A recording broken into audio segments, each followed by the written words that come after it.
Hello, lovelies. Hello, family. Welcome to my channel. Today, I want to do another video on the American Aboriginal healing practices and traditions. This is going to be part number 4. Right here, I have on the screen part 3, but I want to further elaborate because I found some Scholarly Journal articles on the topic on the American Aborigines and the Native Americans. So, this is the article. Well, no, this is the article over here. It came from.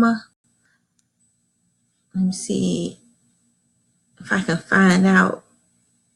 It comes from a. Let's see. I was on page. Hope I was on page 6, so I'll make sure I know where I'm at. The title of it is The Native American Healing Traditions, and this is from the International Journal of Disability Development and Education, and it was published in December 2006. So I want, it's an older article, but I wanted to share with you all, the culture and what took place as far as the Native Americans and the American Aborigines. Then this article focuses mostly on all of the Native Americans, doesn't mention the American Aborigines, but I will go into, because what happened was they combined pretty much everything Native and Aboriginal together as one. And I found out a lot of these things are combined as one. And so you have to differentiate and dig deeper to try to get explain exactly what happened with the American Aborigines to get more of a feel of what our indigenous ancestors actually done when it came to the healing practices. But right now, I want to go into the part we left off on. This is the 8th page, but in the Scholarly Journal, it's page 459. And so I wanted to talk about this particular heading. I know it says Native American, because the Native Americans, what they did were they were the medicine men. But when it came to the American Aborigines, the medicine man, it wasn't called medicine man for us. Instead, it was called the root doctor. And so, what we're going to do first is we're going to talk about the medicine man when it came to the construct of medicine when it comes to Native American. And then what I'm going to do is share an article to further elaborate and explain the American Aborigines, because I found another interesting scholarly article that goes into more detail. And it says here, Native American construct of medicine. In Native American culture, the term medicine refers to the essence of life or inner power that creates every living being, particular way of life and presence. Each person has his or her own way of life and presence, a way that is chosen in spirit and lived out in physical form, so that the person can learn in mind, body, and spirit. Native Americans believe that the way in which a person focuses on time and energies in each of the directions of their values and priorities, and in the manifestation of their vision. In Native American tradition, one experienced life through the emotional experience of life that became aware of medicine. In the traditional way, Native way, medicine can consist of physical remedies such as herbs, teas, and poultices to treat physical ailments. But medicine is also a very essence of a person's inner being. It is that which gives a person his or her own inner power. And I found this interesting that they talk about this. For those of y'all who didn't watch the other videos, but this article also mentioned that the word medicine, it comes from the natives. That's how they got started. And we went over the past and the history of how indigenous medicines was used and how the settlers, the Greys, the Great Caucasian came in and used a lot of the technology, I wouldn't say technology, more the knowledge pretty much from the indigenous people in order to stay healed, in order to heal and stay healthy.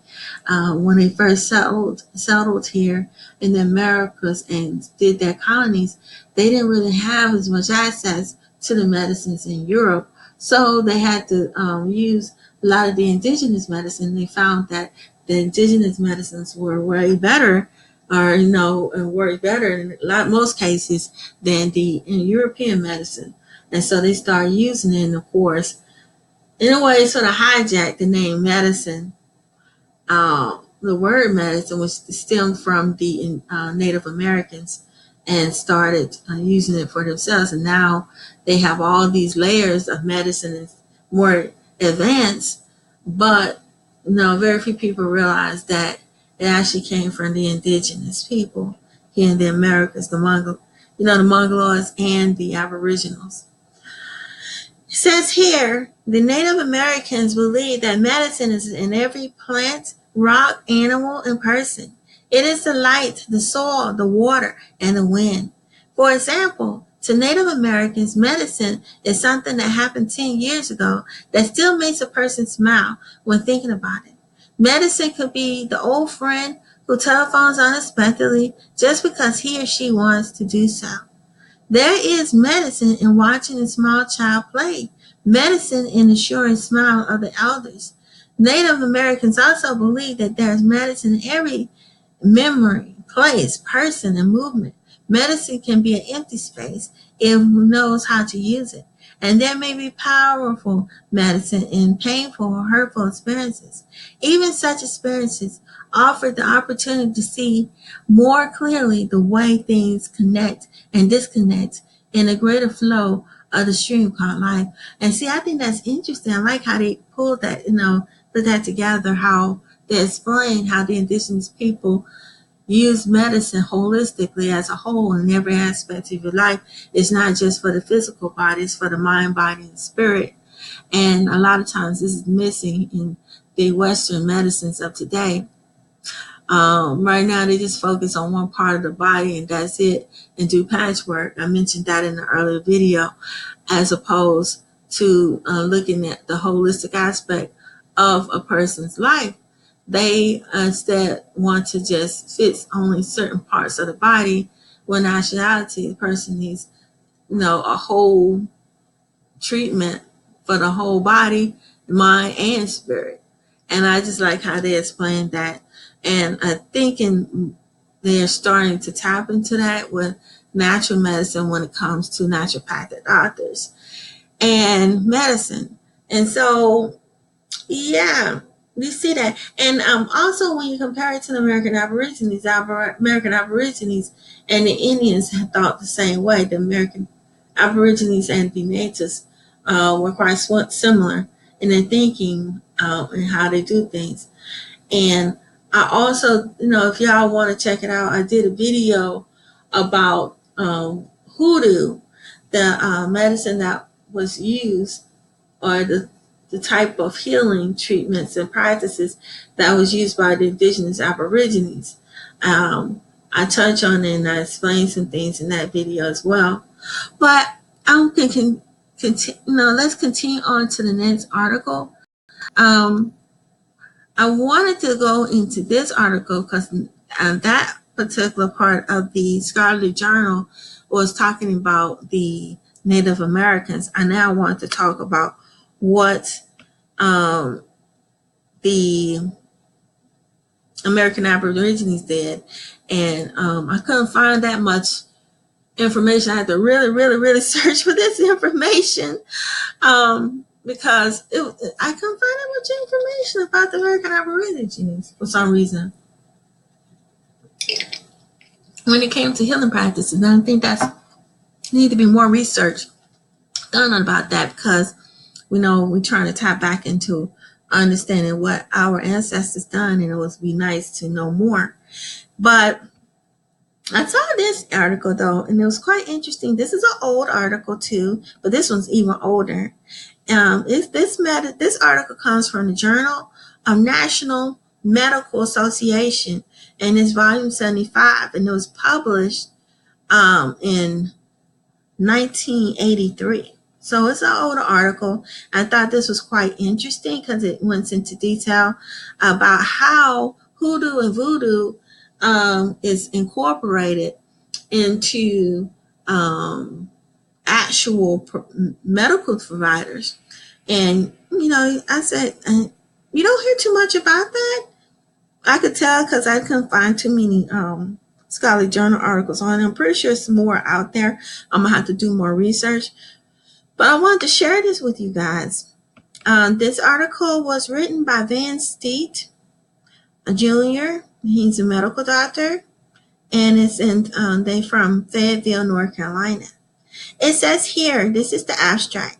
Physicians in primary care recognize that as many as 65% of the patients seen in their offices are there for psychological reasons. In any southern town with a moderate population of American Aborigines, there are at least 2 root doctors. These root doctors have mastered the power of auto-suggestions and are treated these patients with various forms of medications and psychological counseling. This paper updates the practicing physician on root doctors who practice primary care. I found this interesting that it has been used. And I'm not surprised. You see it a lot in the southern states because this is where the indigenous Aborigines, has its deepest roots in history. But let's continue. I don't think I'm going to read this whole article. It's 3 pages long, but I'm going to try to read enough so y'all can get a gist of it. And I'll definitely put a link to this article for you all so y'all can take a look at it too. It says, estimated 65% or more diseases is psychosomatic. Psychological disorders often lead to somatic complaints, and in some cases, these complaints significantly contribute to morbidity and mortality. The psychosomatic approach to patients' care declined in the United States during the early part of the century because of the emergence of extensive technology and advances in medicine. Recently, however, an interest in the psychological, social, familial, cultural, and behavioral aspect of human nature has resurfaced. The interest in the behavioral aspect may be indication of the characteristics of time. High inflations, high unemployment, and a lack of trust in our nation's leader. Anytime this is a combination of the event, similar to these, new ways of coping often emerge. Voodoo has been an integral part of coping with bad times, and also hoodoo. Hoodoo's here in the Americas. And it says problem required to understanding the history, the historical and cultural changes that are part of the growing cult. Of course, they call it a cult, but it's like I said, it's a science to voodoo, and hoodoo is more than meets the eyes.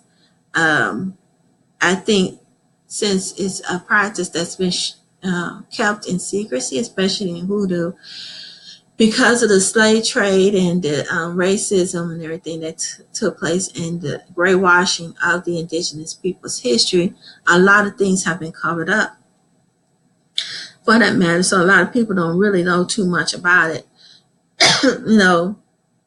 and people who do, and some stuff have been brainwashed so bad, and the grades have put a negative undertone to roots and everything to the point where it's seen in a negative light. And some of them are trying to tap into it and put a negative image to it because they don't understand it, or they want to claim something that's not theirs, by adding negative stuff from paganism and New Age and giving a negative image. But in nationality, hoodoo has a lot to offer, especially when it comes to its root medicines, because it incorporates a lot of the same things that the indigenous American Aborigines, that the Native Americans incorporate as well. This then goes into voodoo. I think this article sort of touches more on the Haitian side of voodoo, you know, and then just talks about the background part of it. And then this is also, this article is mostly slanted on, and it just goes into more detail. I'm not going to read all of this, but I'm gonna definitely leave this a link. I like the fact that they did put something in here. But let me read this first paragraph for you guys. It says voodoo and roots doctors backgrounds. It says with the recent influx of Cuban and Haitians, okay, it's talking about, like I said, it's talking about the Cubans and Haitians, but in actuality, you guys, there's American Aborigines too. But at least it touches on the African aspect of the practices of medicine. And it says refugees of the southeast section of the United States have been increasing number of reported incidents of sacrificial items and ceremonies. Recently, the news media have reported a reoccurrence of voodoo activity signifying the revival of an old sophisticated religion. And let's scroll down.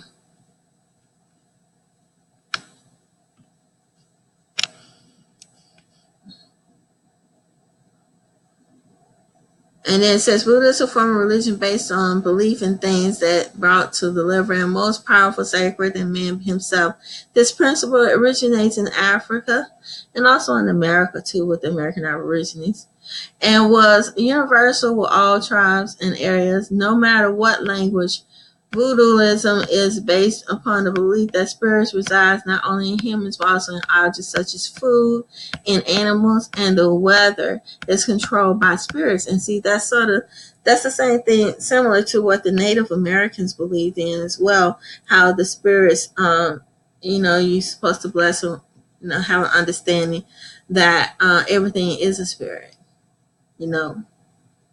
And have a more open perspective instead of being one-sided and based on Western, Caucasians on what they believe in, that certain things are inanimate, such as probably if you see a rock on the ground, they'll consider that as inanimate, but a person who's indigenous would see it as more than that.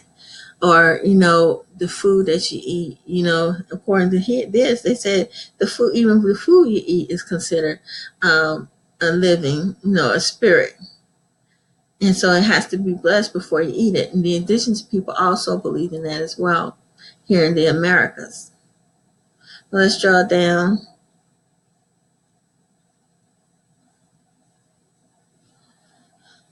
And it says Haitian countries where there are strong beliefs of voodoo is said to begin the origins of voodoo knowledge of the Western Hemisphere.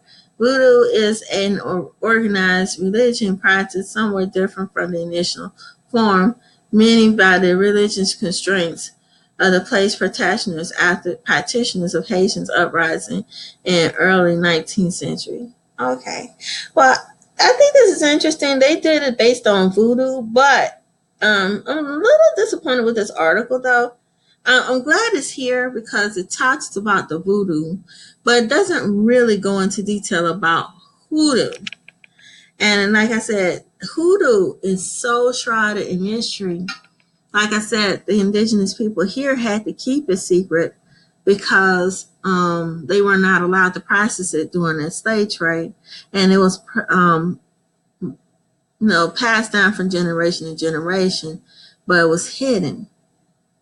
And I see here this article focused on the Haitian side, but some certain southern states, like Louisiana, Georgia, Florida, there are still some hoodoo practitioners as well. That's been passed down from generation to generation, and are still being practiced to this very day. But in this article, it doesn't mention it. It's, like I said, it's mostly talking about the Haitians that migrated here.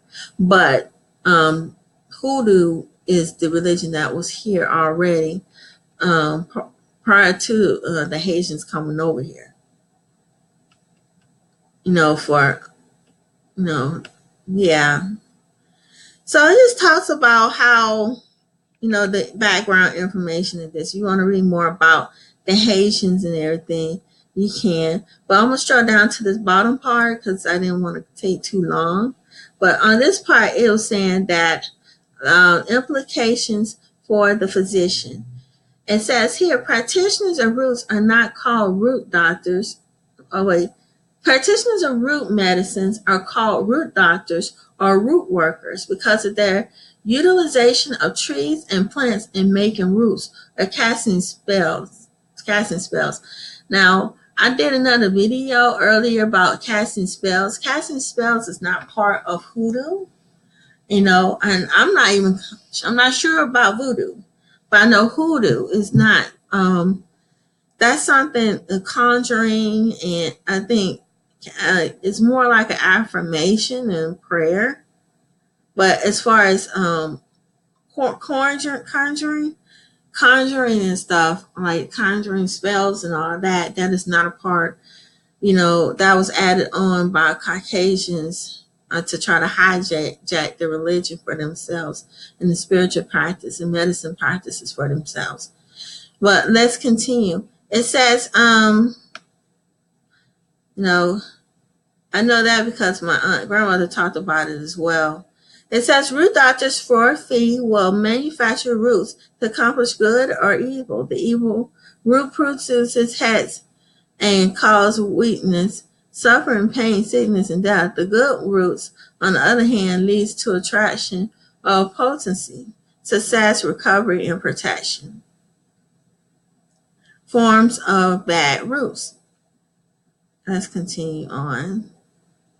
Well, when you think about it, it's good and bad in all medicines because, there's good, bad medicine as well.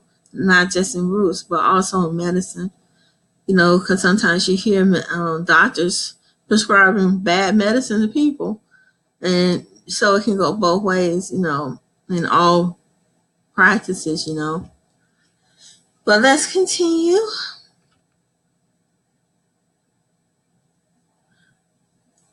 I'm not sure. I'm still trying to figure out who wrote this article. I'm not sure if this is a Caucasian article. I'm starting to feel like this is a person who's not of indigenous roots who wrote this article because it seems Van Steet. I'm starting to wonder this. I'm not even sure, but it has sort of a negative undertone and biasness in the writing, and I can tell I'm a little disappointed with it because it's like it's giving a stereotype and a negative feel to it, and without actually understanding the culture itself. And I don't know. For some reason, they will put a negative twist to it whenever anything that's created and developed, especially with religion and spiritual practice, there's a negative undertone to it. I've been picking that up, especially with certain researchers, because they want to keep the biasness of going, but yet they want to smoke screen and show the negativity side of it, but then want to practice it themselves or learn it for themselves. And sometimes I suspect that they don't understand the full gist of it, and that's why they put such a negative term on it, because they don't want anybody else to learn about it. Or is it or people are tapping into these herbal remedies and the science of preventive medicine. If him being a medical doctor, he's probably bothered by it because it gives people more options besides just going to a doctor. A medical doctor, they can also get a spiritual doctor that can also assist them, especially in prevention. Just a speculation. Some people don't like having